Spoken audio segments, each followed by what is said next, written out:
गीता अध्याय 4 श्लोक संख्या 13।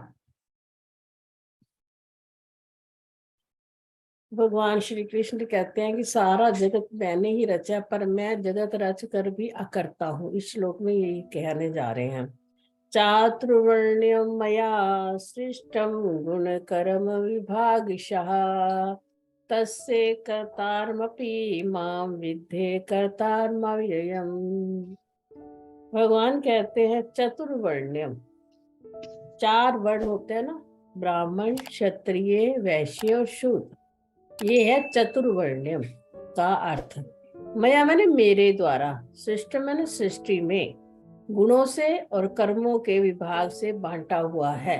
आप पढ़े ना, क्षत्रिय के क्या कर्म है, ब्राह्मण के क्या कर्म होते हैं, वैश्य के क्या कर्म है, शूद्र। और तीनों के 3 गुण कौन से हैं? सतोगुण, रजोगुण और तमोगुण। इसी से सारी सृष्टि को भगवान ने विभाजित करके सारी सृष्टि को चला रहे हैं। कहते तस्य कर्तारम, ये सारा कुछ मैं करता हुआ भी, अपनी मैंने भी, सब कुछ मैंने ही करा है। कर्तारम अपनी माम, तू मुझको, अव्ययम, माम अव्ययम है ना, तो तू मुझको, सब कुछ मैं करता होने पर भी तू मुझको क्या जान, अव्ययम अविनाशी और अकर्तारम, अकर्ता ही तो विद्धि, मैंने तू मुझे जान। हे अर्जुन, सारे जो 4 प्रकार के वर्ण हैं और तीनों गुण हैं, उन तीनों गुणों को और चारों गुणों को, तीनों गुणों को और चारों वर्णों को मैंने ही कर्ता मतलब बनाया है, परंतु फिर भी मैं अपने आप को अकर्ता मानता हूँ। तो ऐसा मेरे बारे में जान। ये भगवान का यहाँ पे कहने का अर्थ है इसके श्लोक का। अब हम इसको कहते हैं भगवान ने किस प्रकार 4 वर्णों, सबसे चतुर्वर्ण, चार जो वर्ण थे, भगवान ने किस प्रकार कर्म से सबको विभाजित किया है।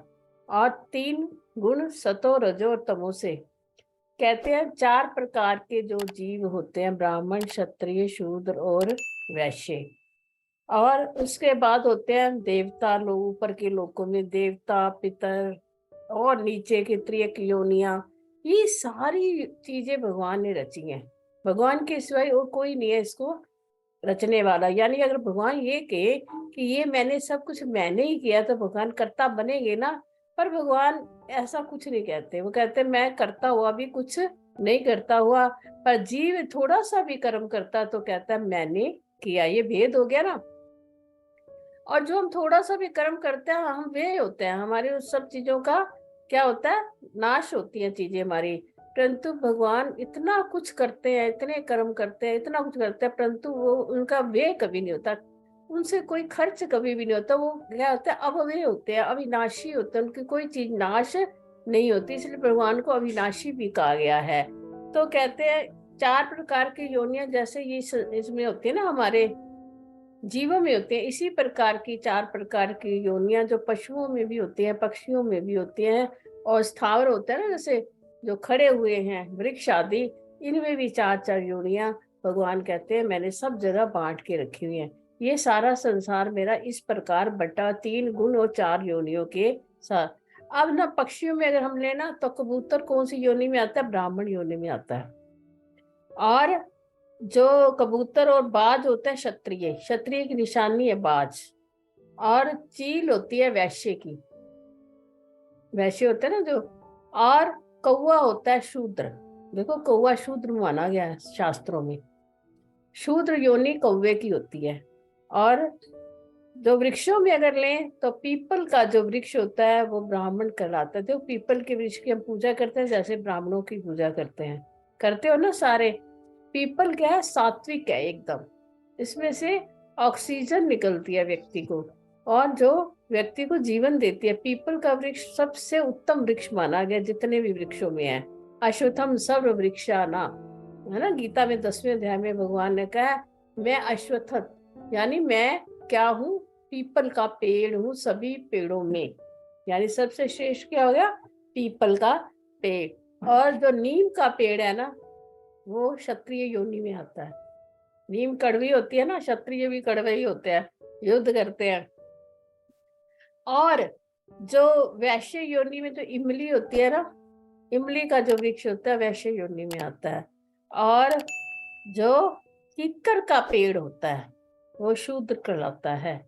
कीकर का पेड़, कीकर की कोई पूजा नहीं करता, कीकर का पेड़ क्या है, शूद्र पेड़ कहलाता है। अब भगवान कहते हैं मैं ना संसार का, सब संसार को बनाने वाला मैं ही हूँ। उपादान कारण भी भगवान ही है संसार के, और निमित्त कारण भी संसार के भगवान ही है। अगर आपको उपादान और निमित्त में भेद नहीं है तो मैं बता देती हूँ। उपादान कारण होता है जैसे एक चीज सब में समाई होवे, तो सब में कौन समाया हुआ है, चेतन। इसलिए भगवान क्या है, सारे जगत के उपादान कारण हैं। उनके बिना कोई भी चीज कार्य नहीं कर सकती। जैसे उदाहरण के स्वरूप देखें, मिट्टी, मिट्टी सभी बर्तनों का कारण होती है। मिट्टी अधिष्ठान है ना, कुछ भी बनाना हो, चाहे कटोरा बनाओ, सुराही बनाओ, जो भी बनाओ। इसी प्रकार संसार में जो बनते हैं, ये जो हम लोग बनते हैं, किससे, चेतन से ही हमारा सारा कुछ शरीर, चेतन ही कारण है उसमें। अगर चेतन ना हो तो शरीर कार्य नहीं कर सकता, अगर मिट्टी ना हो तो बर्तन नहीं बन सकता। ये हो गया उपादान कारण। भगवान इस जगत का उपादान कारण है। और निमित्त कारण कैसे है, जैसे कि कुम्हार मिट्टी से क्या बनाता है, घड़ा बनाए, सुराही बनाए, बनाने वाला कौन हो गया, कुम्हार, और उसके अंदर अधिष्ठान है मिट्टी है। और ऐसे ही भगवान ने हमारे को ये 5 तत्वों के शरीर, जो 5 तत्व किसने बनाया है, भगवान ने ही बनाया है। इसलिए भगवान जगत के निमित्त कारण भी हैं और उपादान कारण भी हैं। तो इस प्रकार उन्हें चतुर्वर्ण्या गुण कर्म विभागशा तस्य कर्तारम अपि, मैं उसको सब कुछ करता हुआ भी अपने आप को अकर्ता मानता हूँ। इसीलिए मुझे कोई भी कर्म लिप्त नहीं कर सकता, मैं किसी भी कर्म के साथ जुड़ता नहीं हूँ। और जीव क्या है, कर्म के साथ अपनापन मान लेता है कि ये मैंने किया। और जब कर्म में कर्ता बनता है तो फिर भगवान कहते हैं तुझे भोक्ता भी बनना ही पड़ेगा। जिससे तूने कर्म किया है उसी से ही तेरे को भोगना पड़ेगा।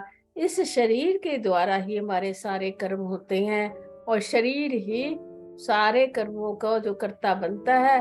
शरीर के द्वारा ही हमें सारे कर्म फिर भोगने पड़ते हैं। जैसे जैसे कर्म हमारे आते जाते हैं और हमें भोगना पड़ता है, चाहे वो हमारे पुण्य कर्म हो, चाहे हमारे वो पाप के कर्म हो, भोगता बनना पड़ेगा। अगर हमने कह दिया होता कि मैंने ये कर्म कुछ नहीं किया, मैंने कुछ नहीं किया, जो कुछ किया प्रभु तूने किया, तो शायद हम कर्म के कर्तापन से छूट जाते, फिर हमें कर्म का बंधन नहीं होता। जीव कर्म के बंधनों से ही बंधता है। अगर कोई के बंधन क्या है तो कहेंगे कर्म ही संसार में सबसे बड़ा बंधन है, जो हम उसमें कर्तापन लगा लेते हैं। तो और अगर हम ये कहें तो मैंने कुछ नहीं किया, तो हमारे कर्म अकर्म हो जाएंगे, हमने कुछ किया ही नहीं, है ना। तो इससे फिर मतलब कर्मों से तो छूट जाएंगे, पर मुक्ति की प्राप्ति नहीं होगी। हम कहेंगे मुक्ति की प्राप्ति तो ज्ञान से ही होती है। अकर्ता कहने पर भी हमें मुक्ति नहीं मिलेगी, ये मैं आपको बता दूं। परंतु कर्म के बंधन से जो चित्त में जो वासना है वो हट जाएगी। परंतु ज्ञान की जब तक उसमें प्राप्ति नहीं होगी तब तक मुक्ति की प्राप्ति नहीं होती है।